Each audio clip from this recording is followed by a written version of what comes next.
పదము ఎంతో వేడుకాగా తండ్రి విరము. హల్లెలూయా హల్లెలూయా. ప్రార్థన చేయండి. నాకు రెండు ఇచ్చారు.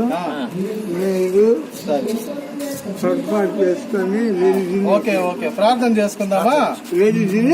తినేసి ప్రార్థన చేసుకుందాం. ప్రార్థన. మహోన్నతుడమైన దేవా, మీ దాసుడు విక్టర్ గారిని ఈ మాసం 12వ తేదీ మరొక నూతన సంవత్సరం దాయకటం చేత ఆశీర్వదించనే ఉంటున్నారు. దీర్ఘాయు చేత అతన్ని తృప్తిపరిచేదని, నా రక్షణ అతనికి చూపించేదను. అవునైనా మరి నీ యందు భయభక్తులు గల వారికి వృద్ధాప్యం ఆశీర్వాదకరము, ఆరోగ్యకరము, ఆధ్యాత్మికము. ఈ రాత్రి మీ దాసునికి ఇచ్చిన దీర్ఘాయు కొరకు మేమందరం నేను స్తుతిస్తూ గణపరుస్తూ యేసు నామములో ప్రార్థిస్తున్నాం తండ్రి. ఇంకెవరైనా ఒకరు పరమ తండ్రి అయిన దేవుని ప్రేమ, కుమారుడైన యేసుక్రీస్తు కృప, పరిశుద్ధాత్మ దేవుని యొక్క అన్నిటి సహవాసం చేయండి మనందరికీ. మీ దాసులు విక్టర్ గారికి సదాకాలం తోడై ఉండుగాక.